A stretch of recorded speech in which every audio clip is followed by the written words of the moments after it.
મહાપુરુષ પણ શાસ્ત્ર મર્યાદાને જ આધાર આપે. એટલા જ માટે શ્રાદ્ધમાં પિંડદાન કરતી વખતે પિતાજીનો હાથ પ્રત્યક્ષ દેખા દેવા છતાં પણ ભીષ્મ પિતામહે શાસ્ત્રની આજ્ઞા અનુસાર દર્ભ ઉપર જ પિંડદાન કર્યું. મહાભારતની અંદર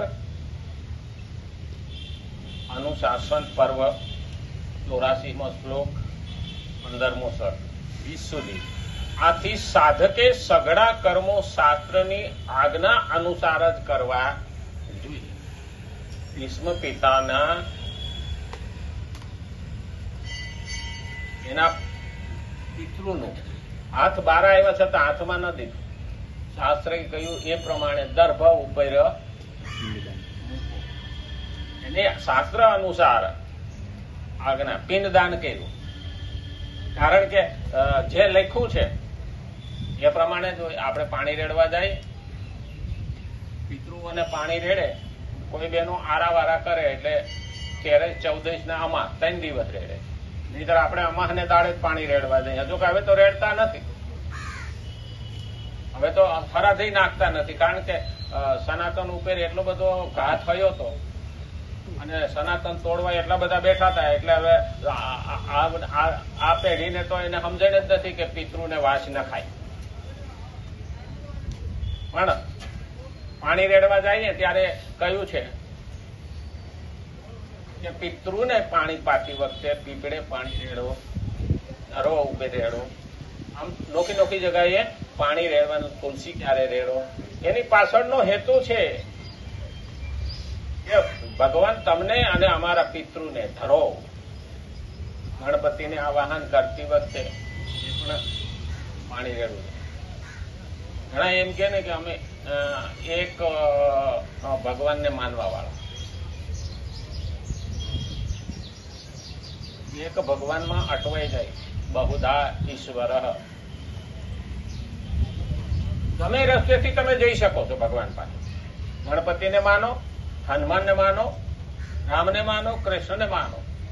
ઘણા એમ કે છે કે આ પેલા અમુક સંપ્રદાયોની અંદર આ વસ્તુ એક જ પુસ્તક ને એક જ પેલું એમાં ડખે સડ્યા.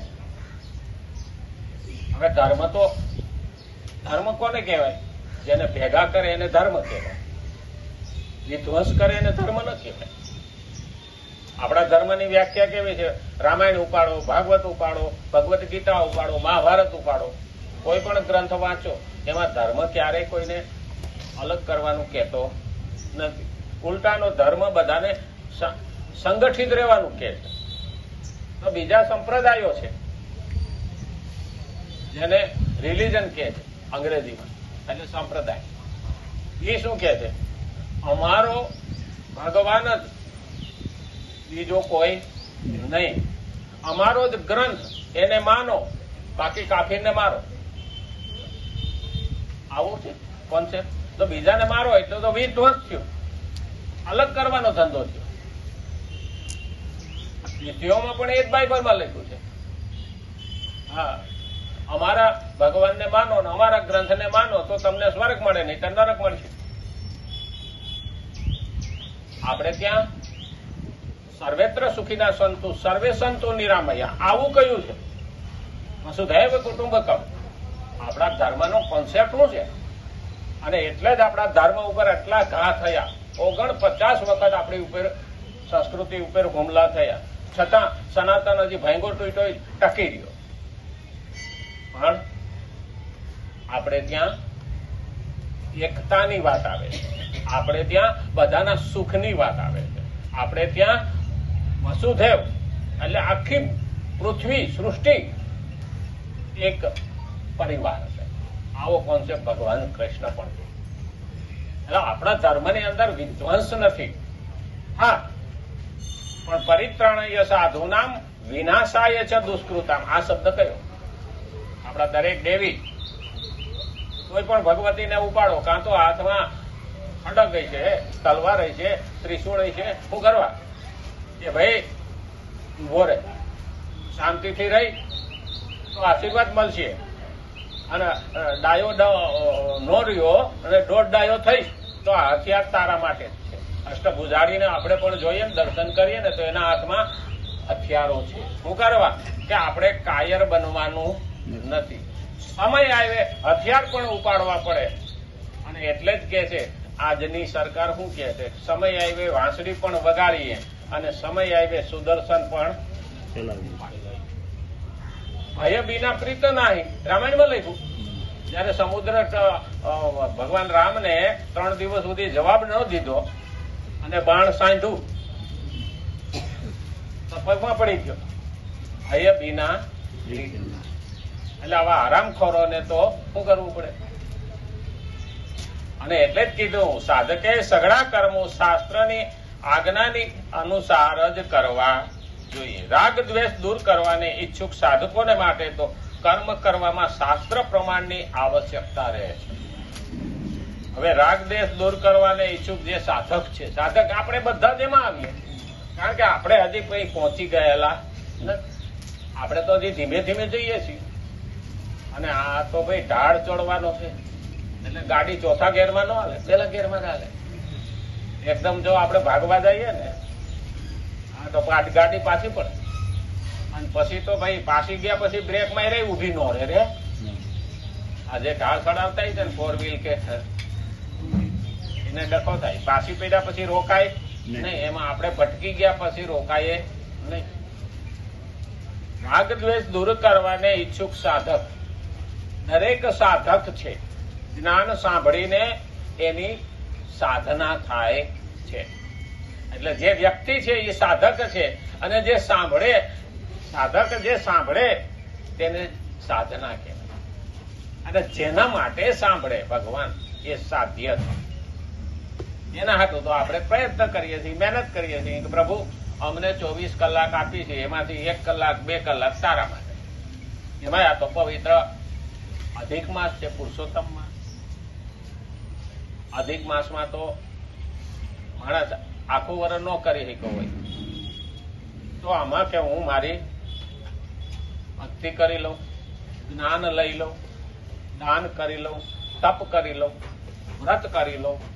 આ એક એક વસ્તુ આ મહિનામાં કરેલી વસ્તુ અક્ષય છે. અક્ષય એટલે જેનો ક્ષય થતો નથી. હવે પાપ કરે ને તો પણ ક્ષય થતો નથી, અને પુણ્ય કરે ને તો પણ ક્ષય થતો નથી. એ ખતમ થતો નથી. બાકી બધા જ માં એટલે તો આપણે 11 પૂનમ અમાસ એને વધારે મહત્વ આપીએ છીએ. પણ આ અધિક માસ છે, આખો માસ પવિત્ર છે.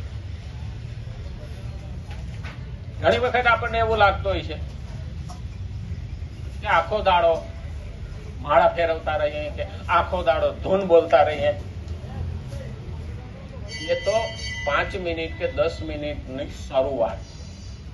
માળા પણ જાજી ફેરવો ને તો મન એમાં રહે નહીં. એકથી પહેલી માળામાં જ ડખે ચડી જાય, અડધે જાય ને ત્યાં તો મળી જાય બધું યાદ આવવા. તમે ખતરો કરજો. હા, અને કોઈ માળા ફેરવવી હોય ને ગૌમુખીમાં માળા ફેરવવાની હો.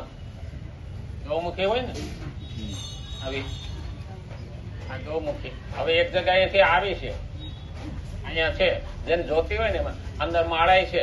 આમાં હાથ રાખીને માળા ફેરવવાની. એટલે હું ભક્તિ કરું છું ને એ કોઈને દેખાડવાનો વિષય નથી.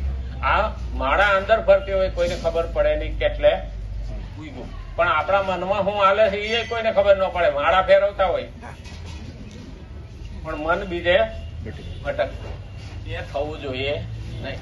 ઘણા કે ના ના પણ અમારાથી તો બંધ રહેતો જ નથી. એટલે પણ પ્રયત્નો તો કરો, કોશિશ કરો. 1 વાર 2 વાર, મહિનો 2 મહિનો 6 મહિના પછી તો મન બેસીએ, પણ સતત ના તો માળા ફેરવી શકાય, ના તો સતત ગાય કરો. 10 મિનિટ કે 15 મિનિટ આપણે જે અહીંયા શ્લોક બોલીએ છીએ એને ધૂન બોલીએ છીએ બસ એટલું. પછી તો જ્ઞાનની જરૂર છે, કારણ કે ત્યારે એ તરંગો મનમાં જે પડેલા છે એ તરંગોને આપણે બહારથી આવ્યા હોઈએ ને એને દૂર કરીને પછી એમાં જ્ઞાન મનમાં નાખીએ તો મન આપણું સ્થિર રહે. એટલે તો આરતીના ટાઈમે પણ આપણે ઝાલર વગાડીએ એટલે બહારથી આવેલા દરેક તરંગો દૂર થઈ જાય, નેગેટિવ એનર્જી અલગ થઈ જાય. ભગવાન પાસે જવાનું કારણ જ આ છે, મંદિરે જવાનું કારણ જ આ છે. નહીતર કે અમારે તો ઘરમાં મંદિર છે, તો મંદિરે જવાનું કારણ શું? અલા ભાઈ, ભગવાન જો બધે જ છે એની ના નથી. કોઈ પણ જગ્યાએ ભગવાન નથી એવું નથી. પણ પંખા હેઠે બેહો તો પવન વધારે આવે કે નહીં? એમ પવન તો બધે જ છે, પણ પંખા હેઠે બેહીએ તો પવન વધારે આવે. એમ ભગવાન પણ મંદિરે જઈએ તો આપણા મન ઉપર એની પોઝિટિવ અસર મહત્વની થાય. ઘણાને એવું લાગે મંદિર ન જાય ચાલે. ના, મંદિરે જઈએ છીએ તો આપણામાં રહેલી નેગેટિવ નકારાત્મક ઉર્જા દૂર થાય અને હકારાત્મક ઉર્જા આવે. મન, બુદ્ધિ, ચિત્ત, આત્મા એ બધા જ પવિત્ર થાય. એટલે મંદિરે જવાનો અર્થ છે.